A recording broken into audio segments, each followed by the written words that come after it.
മലയാള ചലച്ചിത്ര മേഖലയിൽ തനിക്കെതിരെ നടക്കുന്ന കരുതിക്കുട്ടിയുള്ള വ്യക്തിഹത്യകൾക്കും നിരന്തരമായ വേട്ടയാടലുകൾക്കുമെതിരെ ശക്തമായ പ്രതികരണവുമായി നടി അൻസിബ ഹസൻ രംഗത്ത്.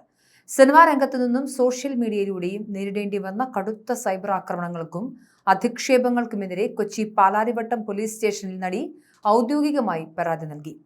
തന്നെ ആദ്യം മേത്തച്ചി എന്നും പിന്നീട് ജിഹാദി എന്നും വിളിച്ച് ആക്ഷേപിച്ചുവെന്നും മതപരിവർത്തനത്തിന്റെ പേരിൽ ബോധപൂർവം ഒറ്റപ്പെടുത്താൻ ശ്രമിച്ചുവെന്നും അൻസിബ വെളിപ്പെടുത്തി. ഒരു ജനപ്രതിനിധി ഉൾപ്പെടെയുള്ള പ്രമുഖർ ഈ വേട്ടയാടലിന് കൂട്ടുനിന്നുവെന്നും എന്നാൽ ഇതേ ജനപ്രതിനിധിയുടെ മകൻ പിന്നീട് തനിക്ക് തളരരുത് എന്ന് സന്ദേശം അയച്ചതായും നടി തന്റെ സോഷ്യൽ മീഡിയ കുറിപ്പിൽ വ്യക്തമാക്കി. തന്റെ സ്വഭാവഹത്യ നടത്താൻ ലക്ഷങ്ങൾ ഒഴുക്കി ചിലർ PR ഏജൻസികളെ ചുമതലപ്പെടുത്തിയിട്ടുണ്ടെന്നും മഹാനടൻ മുതൽ കൂടെ ജോലി ചെയ്യുന്ന സഹപ്രവർത്തകർ വരെ ചാരുകസേരയിൽ നിന്ന് തന്നെ തേജോവധം ചെയ്യുകയാണെന്നും അൻസിബ ആരോപിച്ചു.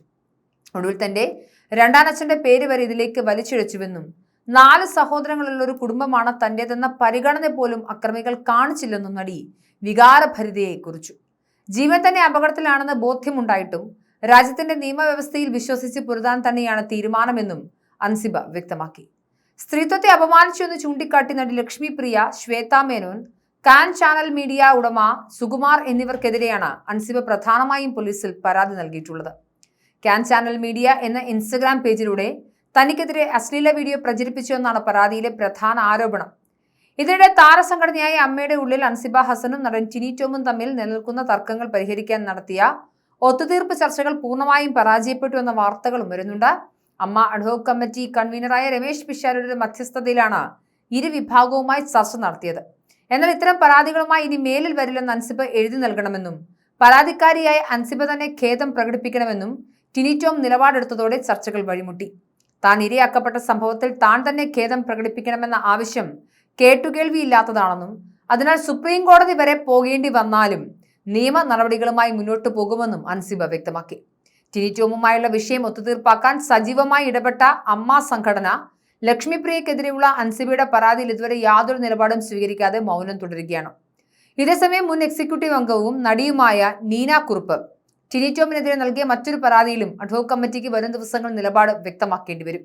താരസംഘടനയിലെ ആഭ്യന്തര തർക്കങ്ങളും നിയമപോരാട്ടങ്ങളും ഇതോടെ കൂടുതൽ സങ്കീർണമായിരിക്കുകയാണ്. ഇതിനിടെ ടിനി ടോമിനെതിരെ Ansiba Ernakulam first class magistrate കോടതിയിൽ നൽകിയ ഹർജി നാളെ കോടതി പരിഗണിക്കും. കേസിൽ കടവന്ത്ര പോലീസ് തയ്യാറാക്കിയ അന്വേഷണ റിപ്പോർട്ടും നാളെ തന്നെ കോടതിയിൽ സമർപ്പിക്കുമെന്നാണ് കരുതുന്നത്. കൂടാതെ നടി ലക്ഷ്മിപ്രിയയ്ക്കും തൃപ്പൂണിത്തുറ വനിതാ SIക്കുമെതിരെ അൻസിബ ഫയൽ ചെയ്ത രണ്ടാമത്തെ കേസ് വരും മാസം ജൂലൈ 4 കോടതിയുടെ പരിഗണനയ്ക്ക് വരും. എന്തായാലും അൻസിബയുടെ സോഷ്യൽ മീഡിയ കുറിപ്പ് ഇതിനോടകം തന്നെ ഒരുപാട് ആളുകൾ പിന്തുണയുമായി എത്തിക്കഴിഞ്ഞു. എൻ്റെ ഓരോ തരിയിലും കത്തിയെരിയുന്ന ഈ വേദനയ്ക്ക് വാക്കുകളില്ല. ആദ്യം മേത്തച്ചിയാക്കി, പിന്നെ ജിഹാദിയാക്കി. മതപരിവർത്തനത്തിന്റെ പേരിൽ എന്നെ ഒറ്റപ്പെടുത്തി. ജനപ്രതിനിധി മുതൽ ഇന്ന് പലരും ഇതിന് കൂട്ടുനിന്നു.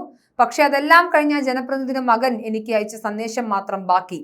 തളരരുത് എന്നാണ്. ചാരുകസേരയിൽ നിന്ന് അവർ എൻ്റെ സ്വഭാവഹത്യ നടത്തി. മഹാനടൻ മുതൽ സഹപ്രവർത്തകർ വരെ അവസാനം എൻ്റെ രണ്ടാനച്ഛന്റെ പേരിൽ പോലും തേജോവധം ചെയ്തു. ഇപ്പോൾ സുഹൃത്തുക്കളിലേക്കും ആ ക്രൂരമായ വിരലുകൾ നീളുന്നു. കൂടെ പിറന്ന 4 സഹോദരങ്ങൾ കൂടി എനിക്കുണ്ട് എന്ന ചിന്ത പോലും അവർക്ക് എന്നെ തകർക്കാൻ തടസ്സമായില്ല. ലക്ഷങ്ങൾ ഒഴുക്കി PR ഏജൻസികളെ കൊണ്ട് അവർ എനിക്കെതിരെ ഗൂഢാലോചന മെനയുന്നു. ഇനിയും അവർ ആക്രമിക്കും, ഇനിയും അവർ എന്നെ വേട്ടയാടും എനിക്കറിയാം. പക്ഷേ എൻ്റെ സംഘടനയിൽ ഞാൻ ചോദിച്ച ഉത്തരമില്ലാത്ത ചോദ്യങ്ങൾ വായുവിൽ അലയുന്നുണ്ട് എന്ന് പറഞ്ഞുകൊണ്ടാണ് അൻസിബ ദീർഘമായൊരു കുറിപ്പ് എഴുതിയത്.